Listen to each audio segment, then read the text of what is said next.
আলোকে অর্থাৎ ইসলামে নারীকে কি মর্যাদা দিয়েছে, তাদের সম্মান কতটুকু, আজকে নারীবাদীরা আমাদের সরলপনা বা বোনদেরকে সমান অধিকারের নামে রাস্তায় নামিয়ে বেইজ্জতি করে তাদের মান সম্মান নিয়ে ছিনিমিনি খেলতেছে। আমরা মুসলমান সমাজ কুরআন হাদিসের তথ্য জ্ঞান না জানার কারণে, না থাকার কারণে নারী ভুগিলের পিছনে আমরাও দৌড়াইতেছি, ঠিক কিনা ঠিক?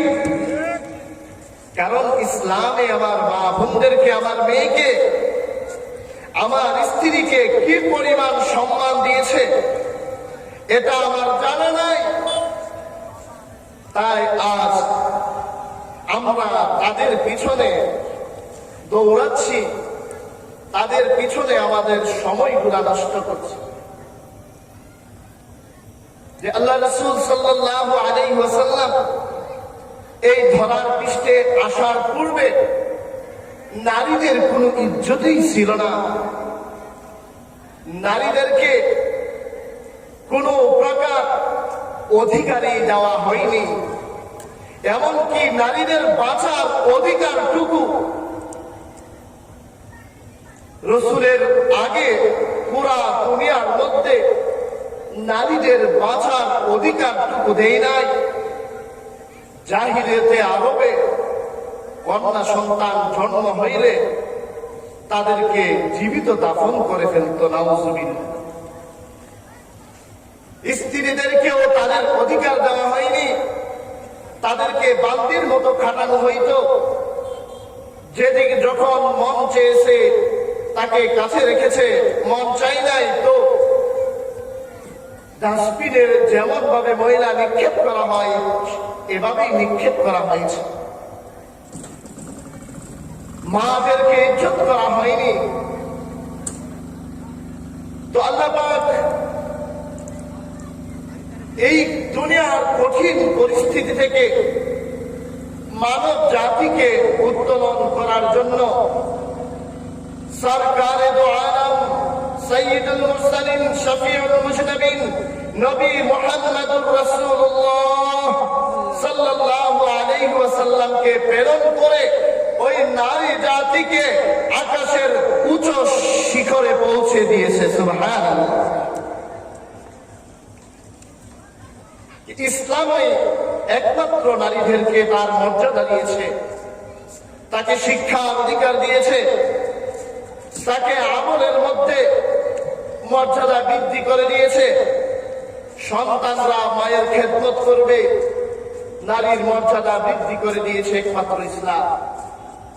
আল্লাহ পাক কুরআনের মধ্যে বলেন, ইয়া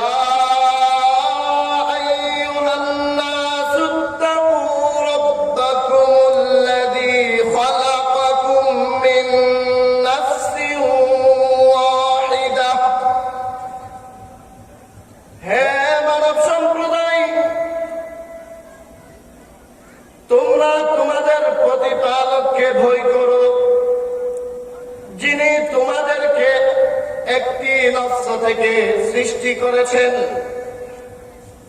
তিনি কে? আদম আলাইহিস সালাতু ওয়াস সালাম। আমাদের আদি পিতাকে আদম আলাইহিস সালাতু ওয়াস সালাম।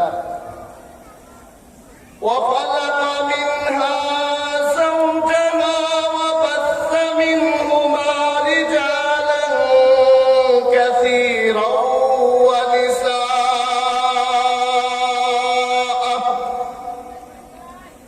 এবং তিনি তা থেকেই তার সঙ্গিনীকে সৃষ্টি করেছেন। আল্লাহ পাক হাওয়া আলাইহিস সালাতু ওয়াস সালামকে আদমের বাম পাঁজরের বাঁকা হাড্ডি দিয়ে, জিরা বাঁকা হাড্ডি দ্বারা আল্লাহ পাক তৈরি করেছে।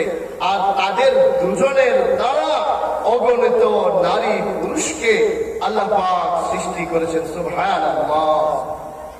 ওয়াত্তাকুল্লাহাল্লাযী তাসাআলুনা বিহি ওয়াল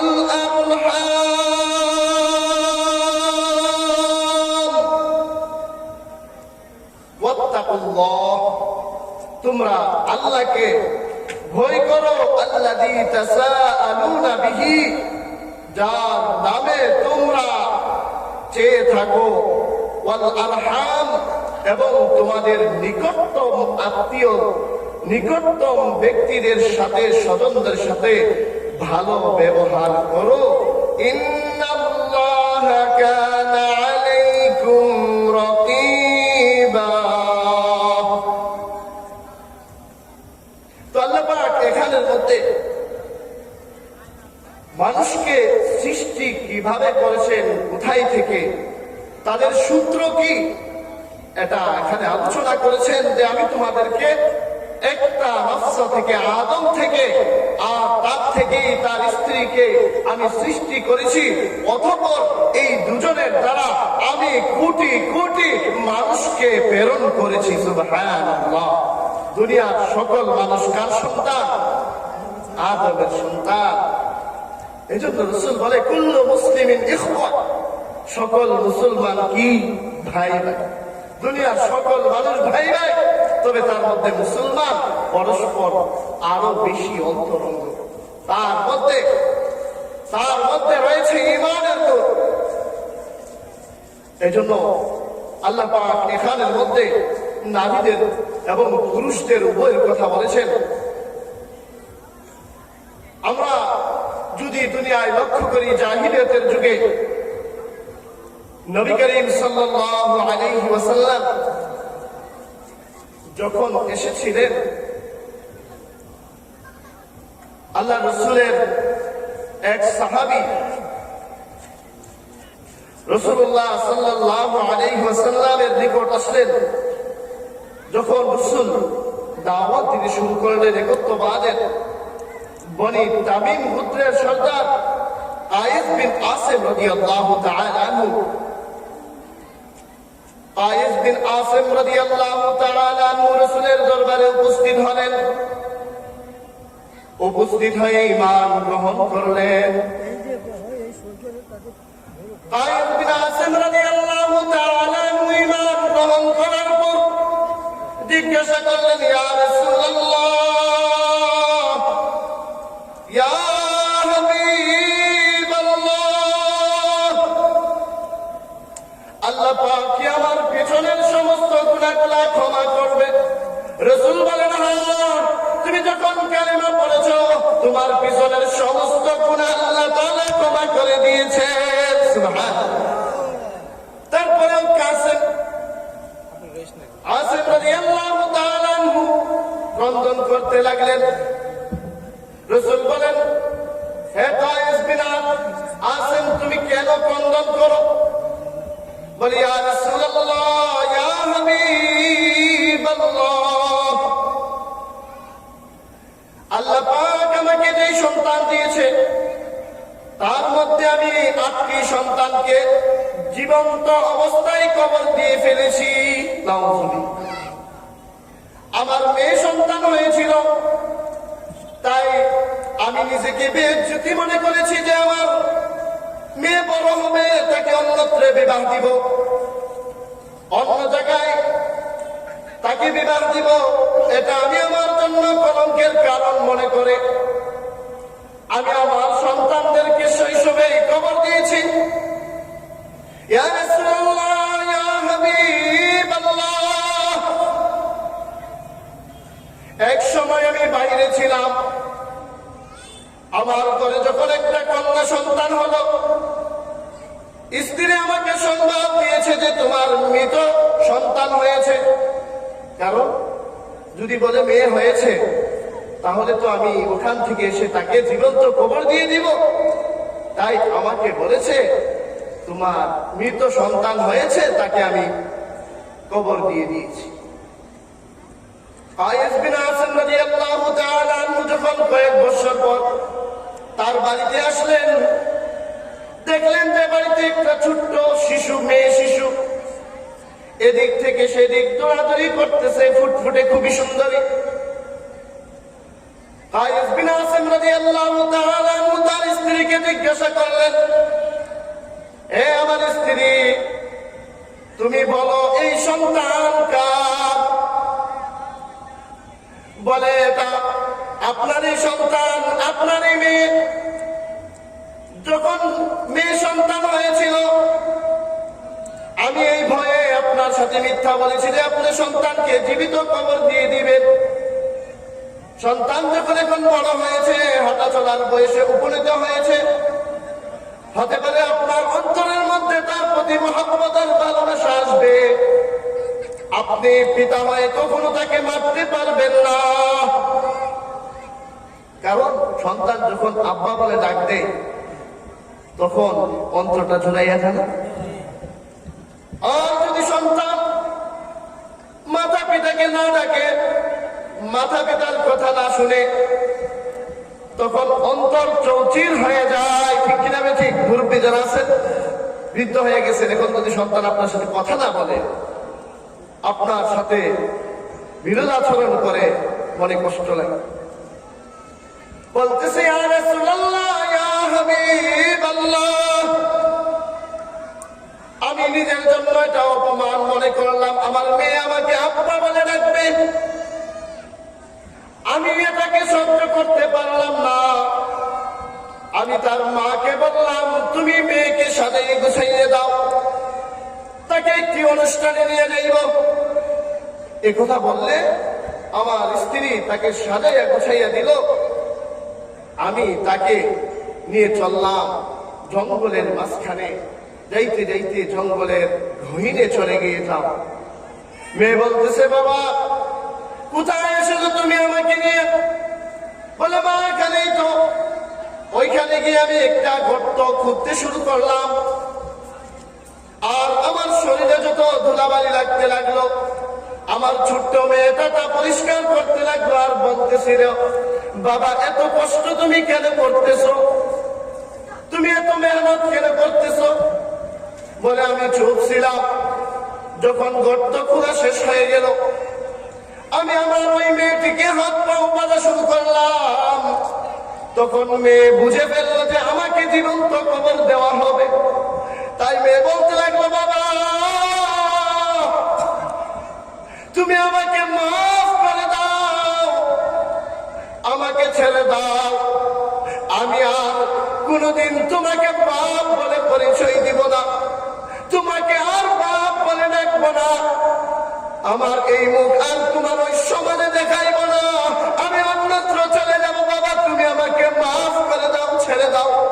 ইয়া রাসূলুল্লাহ, ইয়া হাবিবাল্লাহ, আমার মেয়ে বারবার চিৎকার করতেছিল, তারপরে আমার মনে একটু গলে নাই, আমি তাকে ছাড়ি নাই। ওই হাত পাও বেঁধে তাকে গর্তে নিক্ষেপ করলাম। যখন সে চিৎকার করতেছিল, আমি প্রচন্ড পাথর নিয়ে তার বুকের উপর মারলাম।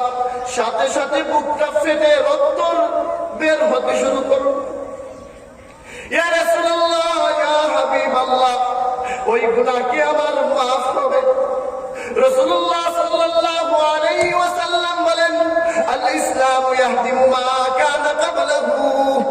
ইসলাম তো এমন একটা ধর্ম, আরে লা ইলাহা ইল্লাল্লাহ মুহাম্মাদুর রাসূলুল্লাহ, এটা তো এমন এক ধারালো ছড়ি, এটা এমন এক অস্ত্র, তোমার পিছনের সমস্ত গুনাহকেই ক্ষমা করে দেয়। সুবহানাল্লাহ। রাসূল বলেন, তোমার এই যে 8 জন মেয়েকে তুমি কবর দিয়েছো, তাদের পরিবর্তে একটা করে গোলাম তুমি আযাদ করো। বলি, ইয়া রাসূলুল্লাহ, ইয়া হাবিবাল্লাহ, আমার নিকট তো কোনো গোলাম নাই যা আমি আযাদ করব। রাসূল বলেন, তাহলে তার পরিবর্তে 8টি উট তুমি সদকা করে দাও। সুবহানাল্লাহ। ইসলামে বাঁচার অধিকার দিয়েছে। জাহিলিয়াতের যুগে মেয়েদেরকে এভাবে হত্যা করা হইতো, বাঁচার অধিকার টুকু দেয় না। একমাত্র ইসলাম তাকে বাঁচার অধিকার দিয়েছে। ওই মেয়েকে তুমি ভালোবাসো।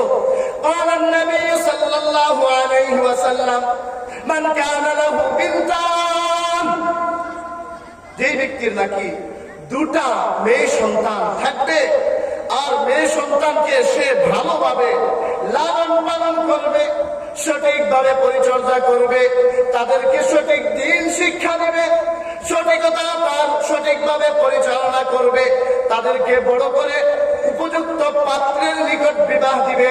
রাসূল বলেন আনা ওয়া হুয়া কাহাতাইন, রাসূল বলেন জান্নাতে আমি আর সে এমন পাশাপাশি থাকবো। সুবহানাল্লাহ।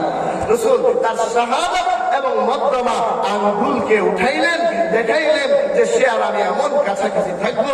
রাসূলুল্লাহ সাল্লাল্লাহু আলাইহি ওয়াসাল্লাম এই মেয়েদের, নারীদের মর্যাদা বৃদ্ধি করে দিয়েছেন ইসলামে। ঠিক কিনা ঠিক? আমরা যদি জাহিলিয়াতের যুগে লক্ষ্য করি, দেখবো যে তাদের মর্যাদা এতই ক্ষুণ্ণ ছিল।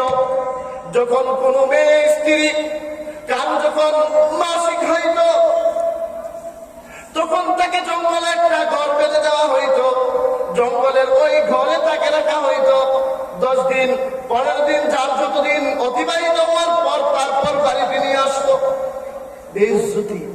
রাসূল বলেন না, ইসলাম তা পছন্দ করে না। রাসূল বলেন ওই মেয়ে তোমার সাথেই ঘরে থাকবে, তার সাথে তোমার সুহবত হবে না। তোমার তার হাতের রান্না বাড়ি সবকিছুই খাইতে পারবে, তার সাথে উঠা বসা চলাফেরা করতে পারবে। তার জন্য আল্লাহ পাক এই সময় নামাজের বিধান বন্ধ করে দিয়েছেন। এই সময়টাই সে নামাজ রাখবে না, কিন্তু তার উঠা বসা চলাফেরা তোমার সাথেই হবে। তবে তুমি তার সাথে সুহবত করবে না, মিলামেশা করবে না। কত মর্যাদা দিয়েছে। আর নাই তো আমাদের স্ত্রীদেরকে যদি আমরা ইসলাম না পাইতাম, তাহলে তো এই অবস্থা হইতো। মেয়ে স্ত্রী যারা হইতো, তাদের যখন মাসিক হইতো, তাহলে ঋতুস্রাবের সময় ওই জঙ্গলে ঘর বাইতে দিতে হইতো। ঠিক কিনা ঠিক? কারণ ইসলাম না পাইলে তো আমরা জাহিলিয়াতের মতোই কাজ করি। বলে এই দুনিয়ার মধ্যে আল্লাহ পাক নারীকে চার শ্রেণী বিভক্ত করেছেন। এই নারী তোমার মা, ঠিক কিনা ঠিক?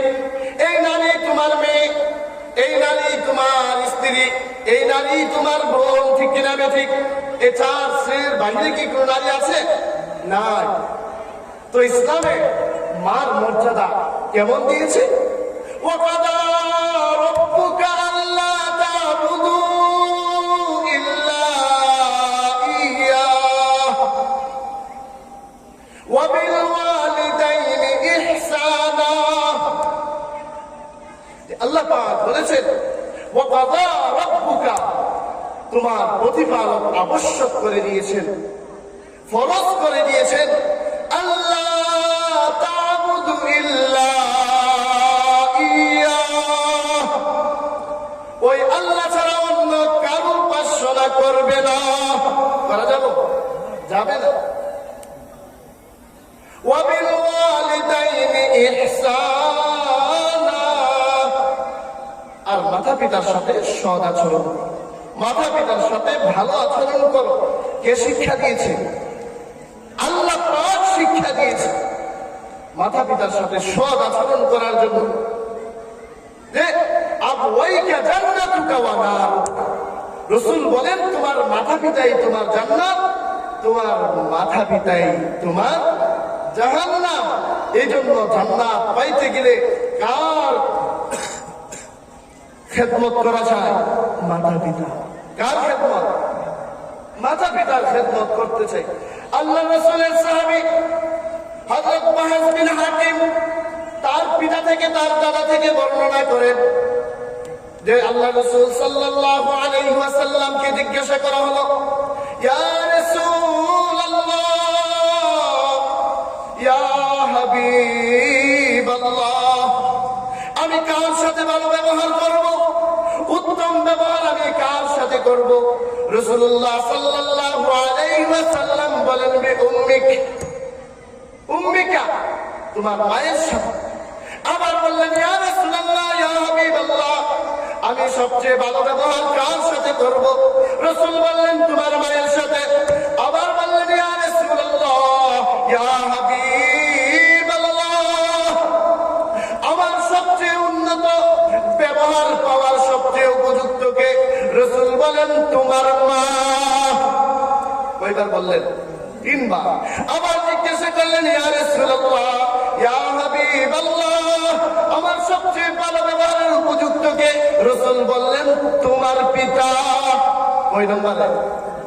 চতুর্থবার পিতার কথা বলা হয়েছে, মায়ের সাথে ভালো ব্যবহারের কথা 3 বার বলা হয়েছে একই হাদিসের মধ্যে। এক সাহাবী আসলেন, ইয়া রাসূলুল্লাহ, ইয়া হাবিবাল্লাহ, আমি জিহাদের ময়দানে যাইতে চাই। কোথায় যাইতে চাই? জিহাদ করব। রাসূল বলেন যে দুনিয়ার মধ্যে একটা রাস্তা, হকের রাস্তা কয়টা? 4টা। হকের রাস্তা কয়টা? মনে রাখবেন সবসময়, হকের রাস্তা 4টা বর্তমান দুনিয়ায়, এছাড়া পঞ্চম কোন রাস্তা নাই। ঠিক কিনা? ঠিক। 1 নাম্বার রাস্তা মাদ্রাসা কওমিয়া দেওবন্দিয়া, অর্থাৎ হক যত মাদ্রাসা আলিয়া হোক, কিন্তু হক পন্থায় পরিচালিত যত মাদ্রাসা আছে। 2 নাম্বার হলো হাক্কানি বিশ্বাসের তরিকা খান। 3 নাম্বার জিহাদ ফি সাবিলিল্লাহ। 4 নাম্বার দাওয়াতে তাবলীগ উলামায়ে হকদের মাধ্যমে পরিচালিত। এটা এই জন্য বলতে হয়েছে কারণ দাওয়াতে তাবলীগ বিভক্ত, একটা হলো ওই যে যারা ফাসাদ সৃষ্টি করেছে তাদের মাধ্যমে পরিচালিত, এজন্য চতুর্থ রাস্তা হলো দাওয়াতে তাবলীগ, যেটা উলামায়ে হকের মাধ্যমে পরিচালিত।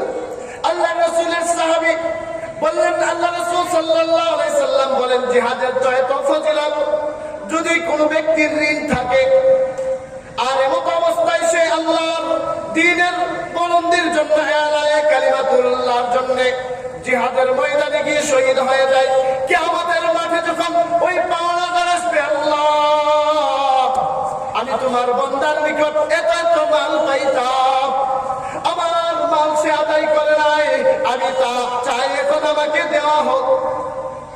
আল্লাহ পাক শহীদকে বলবেন, তোমার নিকট কিসের এমকে পাইতো? বলে, হ্যাঁ আল্লাহ পাইতো।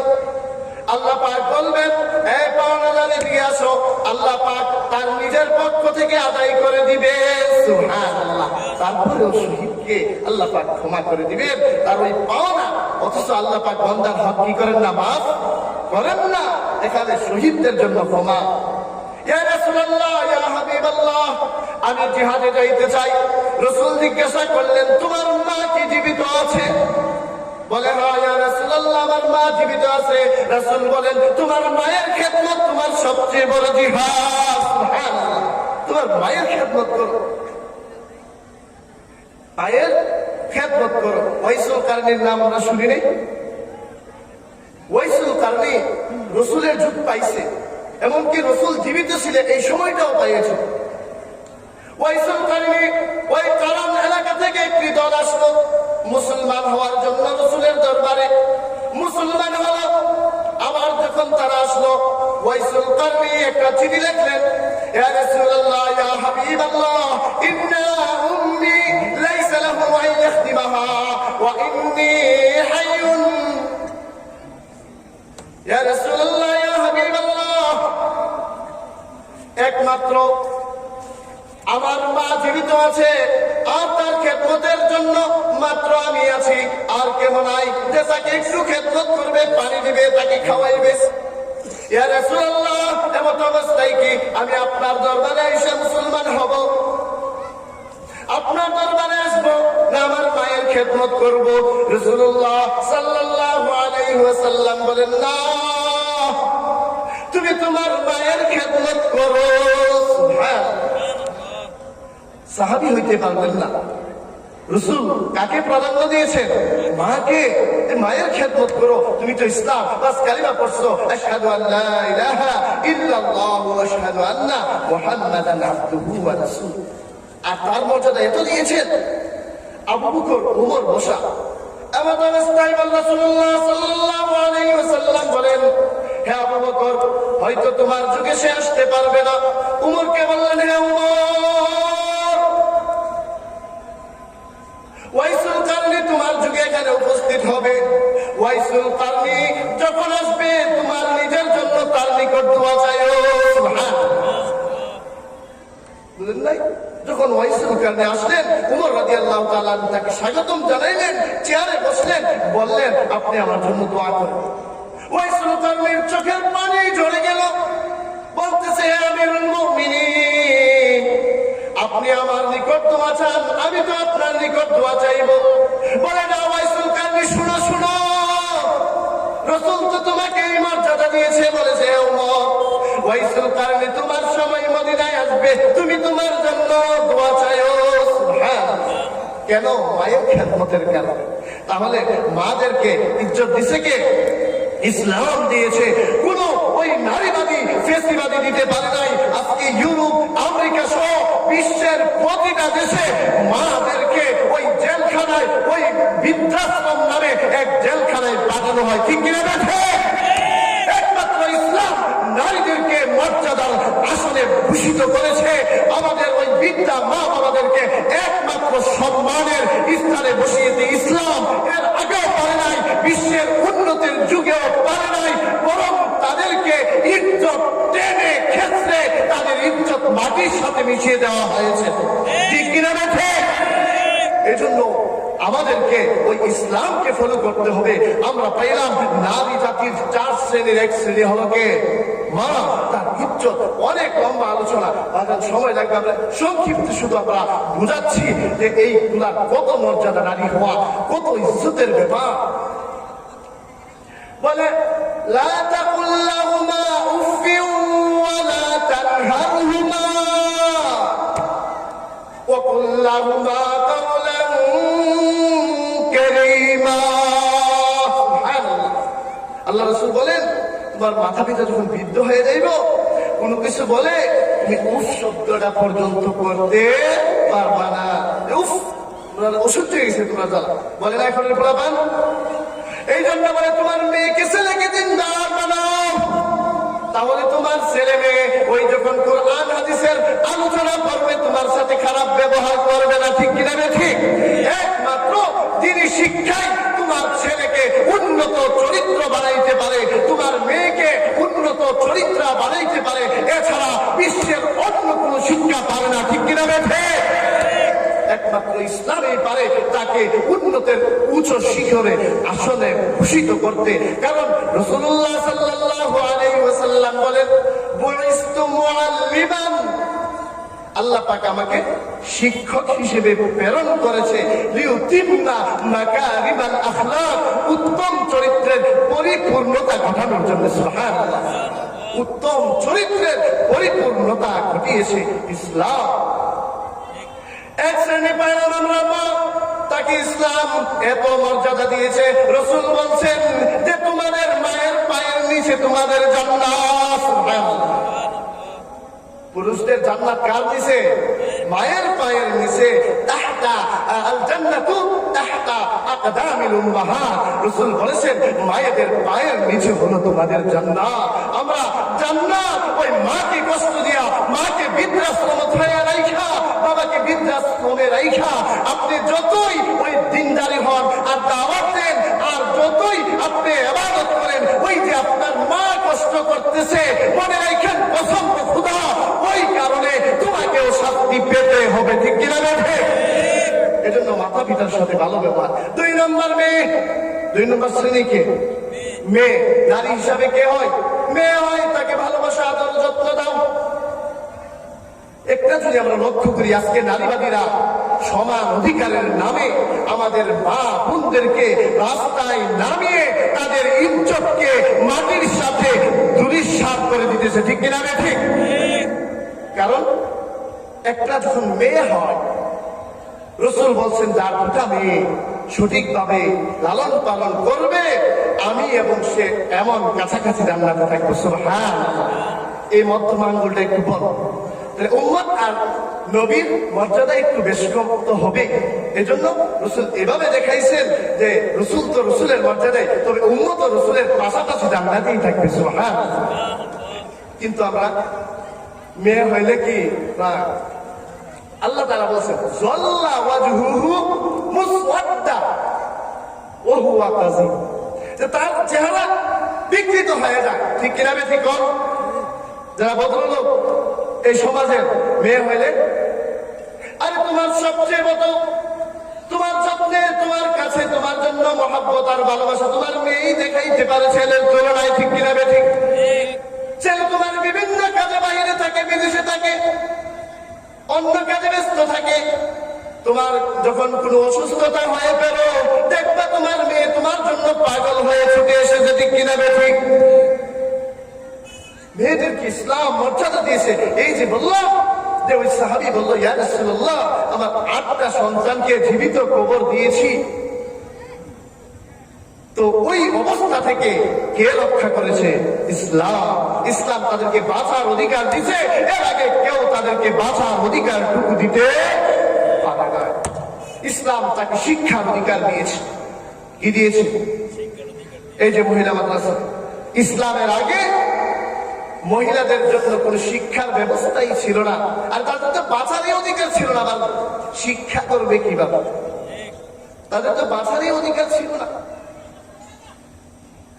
এই যে মাদ্রাসাগুলো আছে, মহিলা মাদ্রাসাগুলো আছে, পুরুষ মাদ্রাসাগুলো আছে, তাহলে 2 শ্রেণী কত হয়েছে? আল্লাহ তাআলা বলছেন যে وَخَلَقَ مِنْهَا زَوْجَهَا وَبَثَّ مِنْهُمَا رِجَالًا كَثِيرًا وَنِسَاءً, যে তাদের থেকে অগণিত পুরুষ এবং নারী আল্লাহ পাক সৃষ্টি করেছেন, আর তাদের শিক্ষার অধিকার উভয় শ্রেণীকে সমানভাবে দিয়েছে ইসলাম। সুবহানাল্লাহ। আজকে আমাদের বোনদেরকে উচ্চ শিক্ষার নামে আমাদের বোনদের ইজ্জত, তাদের ইজ্জত সম্মান মাটির সাথে মিশিয়ে দেওয়া হচ্ছে, ঠিক কিনা ঠিক? তারা আজকে নারীবাদীরা নারীদের অধিকারের নামে আমার নারীদেরকে তারা মাতৃত্বের ওই যে ভালোবাসা, মায়ের যে ভালোবাসা, ওই ভালোবাসা থেকে সন্তানদেরকে ছিন্ন করছে, ঠিক কিনা ঠিক? তারা আজকে আমার মা বোনদেরকে তাদের ঘরের কাজ ছিনিয়ে নিচ্ছে, ছিনিয়ে নিয়ে সংসারের মধ্যে বিশৃঙ্খলা সৃষ্টি করেছে। তারা নারীদের চাকরির নামে আমার মা বোনদেরকে তারা ভোগের বস্তু বানিয়েছে। ওই চাকরি আর ব্যবসার নামে আমার মা বোনদেরকে তারা বেইজ্জতির শৃঙ্খলে আবদ্ধ করেছে, ঠিক কিনা বেঠে? এই জন্য বলবো, ইসলামও তোমাকে অধিকার দিয়েছে, তুমি চিনো, জানো ইসলাম তোমাকে কি দিয়েছে, এটাকে বুঝো, দেখবা যে তোমার মর্যাদা ওই তোমার মৃত্যু পর্যন্ত শান্তি আর আরামে থাকতে পারবা। সুবহানাল্লাহ। কারণ খরচ করবে পুরুষ আর ভোগ করবে নারী। কারণ কে বলেছে? আল্লাহ বলেছে। তোমার যখন মেয়ে হলো, ওই মেয়েকে বিবাহ দেওয়ার আগ পর্যন্ত তাকে লালন পালন করার দায়িত্ব কার? পিতার উপর। বাবা তাকে লালন পালন করবে, উপযুক্ত পাত্রের নিকট বিবাহ দিবে, এটা তার উপর ফরজ, ফরজ আইন। যদি বাবা না থাকে তাহলে তার বড় ভাইয়ের উপর দায়িত্ব, তুমি তার বোনকে, তোমার বোনকে পরিপূর্ণ উপযুক্ত করে উপযুক্ত পাত্রের নিকট দাও। যখন একটা মেয়েকে বিবাহ দেওয়া হলো, স্বামীর সংসার করে যখন স্বামী মারা যায়, তাহলে এই মেয়ের ভরণ পোষার দায়িত্ব হলো, যদি তোমার ছেলে থাকে তাহলে ছেলের উপর, তোমার মায়ের যা আছে সবকিছু তুমি দিতে হবে। ছেলে না থাকলে পরবর্তীতে দায়িত্ব যদি পিতা থাকে তার উপর আসবে, আর না হয়তো ভাইয়ের উপর আসবে। এভাবে তার দায়িত্ব নিতে হবে অন্যরা তাদের ঘাড়ে, অর্থাৎ তাদের উপর আল্লাহ পাক এই দায়িত্ব দিয়েছে। তাদের খরচের কোনো হাত নাই, নিজের জন্য না, অপরের জন্য না, অপরের জন্য না। তাহলে এই যে জিনিসটা আমাদের মা বোনরা না বোঝার কারণে আজকে ফেসিবাদীরা, ওই নারীবাদীরা আমার মা বোনদেরকে ভোগ করার জন্য তাদেরকে রাস্তায় নামিয়েছে, ঠিক কিনা ঠিক? তাদেরকে স্বাবলম্বীর নামে, নিজের পায়ে দাঁড়ানোর নামে তাদেরকে রাস্তায় রাস্তায় ঘুরিয়ে বেইজ্জতি করে শেষ পর্যন্ত তাদেরকে বৃদ্ধাশ্রমে ঢুকাইতেছে। এটা একটা বড় চক্রান্ত। এই জন্য মুসলিম জাতিকে, মুসলিম মা বোনদেরকে বুঝতে হবে, আমার মর্যাদা দিয়েছে আল্লাহ।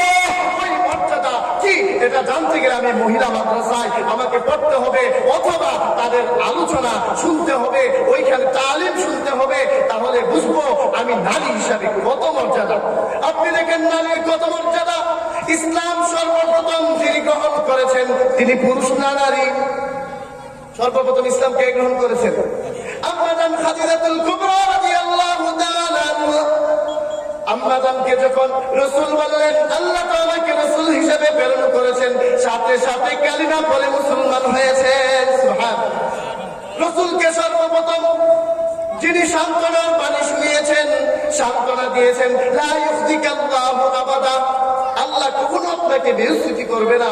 যখন ওই ওহী পাইলেন আর যখন রাসূল আয়েশা বললেন জাম্মিলুনি জাম্মিলুনি, খাদিজা মনে হয় আমি মারা যাইব, আমাকে চাদর দ্বারা আবৃত করো, এমত অবস্থায়